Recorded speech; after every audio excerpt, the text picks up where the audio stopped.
Welcome back to C++ discussions.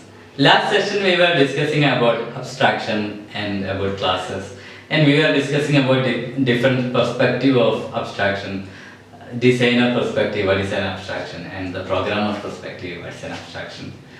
Today's session we were going to discuss about what is an encapsulation, different perspective of an encapsulation, how designer is looking an encapsulation.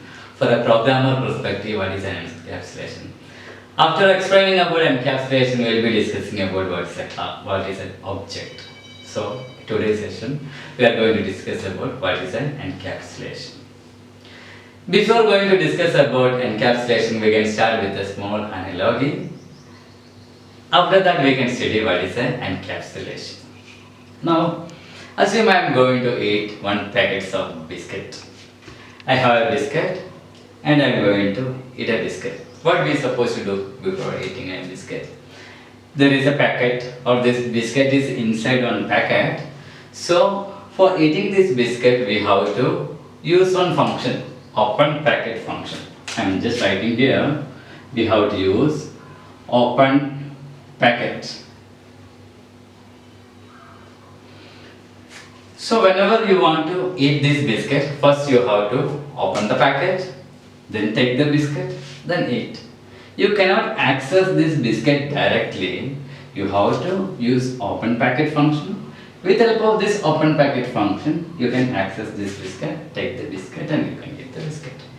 This process is known as encapsulation. Biscuit is nothing but it is data for us. Biscuit is a data. And this is a function. Encapsulation is nothing but wrapping a data with the help of a function. That process is known as an encapsulation. And making a capsule. Now we made a packet with the help of biscuit. The same way with the help of a data. You are wrapping the data with the help of a function and you are making a capsule. So whenever you want to access this data, you have to call that function. With the help of that function only, you are capable to access this data. That is known as encapsulation. For a designer perspective, encapsulation is nothing but making a packet of biscuit. Making a packet of biscuit means wrapping a data with the help of a function. That process is known as an encapsulation for a designer. But for a programmer perspective, encapsulation is nothing but writing a data member of a class and writing a member function for accessing the data member. That process is known as an encapsulation. Hope you understood what is an encapsulation.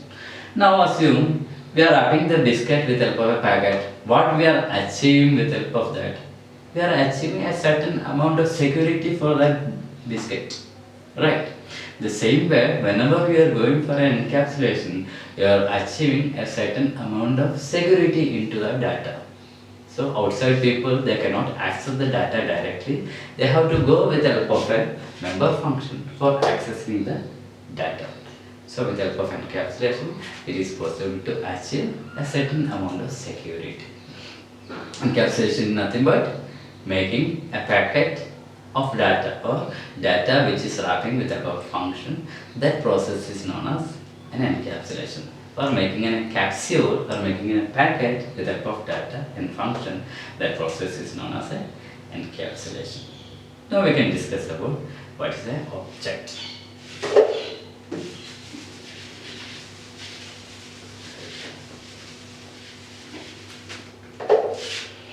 You take anything in the real world.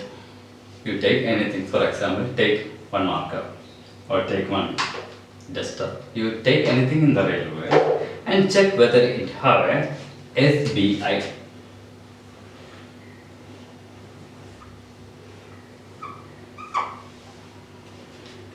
Object means take anything in the real world and check whether it have a SBI. A real world thing which have an SBI, you can call it as an object. S is nothing but state. B is behavior.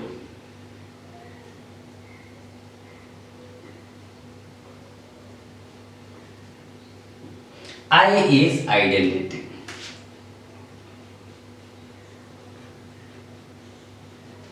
You take anything in the real world and check which have a state and behavior and an identity, you can call it as an object.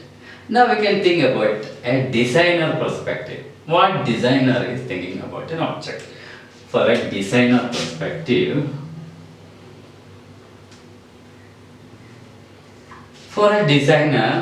state means, we can check with the help of a designer perspective. For a designer perspective, state means attributes of a relevant thing. For example, I am taking a marker. For a designer perspective, he will think what are the behavior or what are the state of this marker. State of this markers are the weight of the marker, height of the marker, the color of the marker, all are the state. Okay. And the behavior of the marker is, this marker you can use for writing.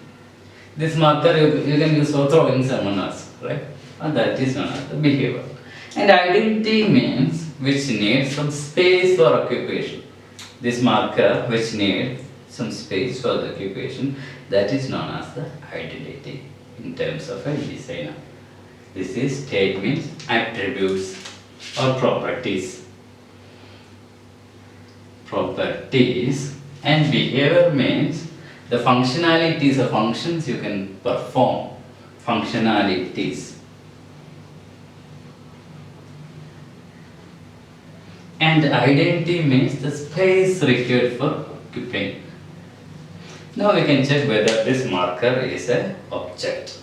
This marker has so much properties. It has certain height, it has certain weight, it has certain color, so it is satisfying the first criteria.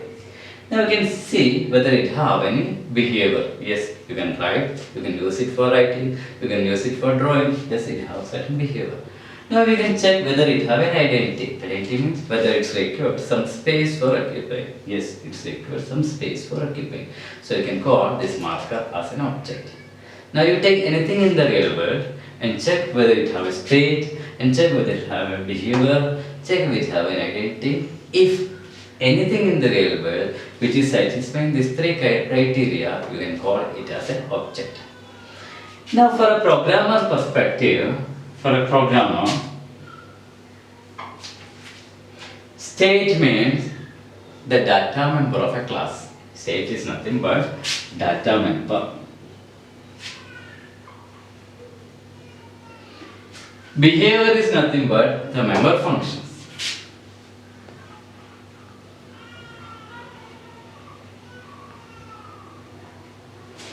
And identity is nothing but the memory required for occupying that variable.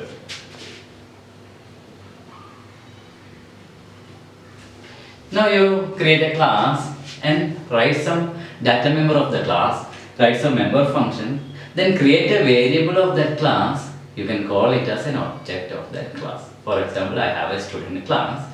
Student class with certain data number like name of the student, age of the student, and I have some member functions like display student member function. Now I am creating a variable of that class student. You can check it have data member, it have member function. That class variable which required memory, you can call it as an object. So you take anything in the real world, object is nothing but a real world entity which have state, behavior and identity. For a designer perspective, state is nothing but the properties of that real world entity, and behavior is nothing but the functions or functionalities you can perform, and identity is nothing but the space required for occupying that. For a programmer perspective, state is nothing but which is the data member of the class, and behavior is nothing but member function of the class, and identity is nothing but the memory required for occupying the class variable. So you understood, object is nothing but it's a real world entity which required or which have a state, behavior and identity. Anything in the real world which have a state, behavior and identity, you can call it as an object. Hope you understood this session. We were discussing about encapsulation and object. Encapsulation is nothing but binding or wrapping a data with help of a member function. That process is known as encapsulation. Object is nothing but anything in the real world which our state, behavior and identity, you can call it as an object. Hope you understood the session. If you have any doubts or any confusion in this session, you can comment in the comment section of our video. I'll be answering your queries. Thank you for watching this video. Thank you.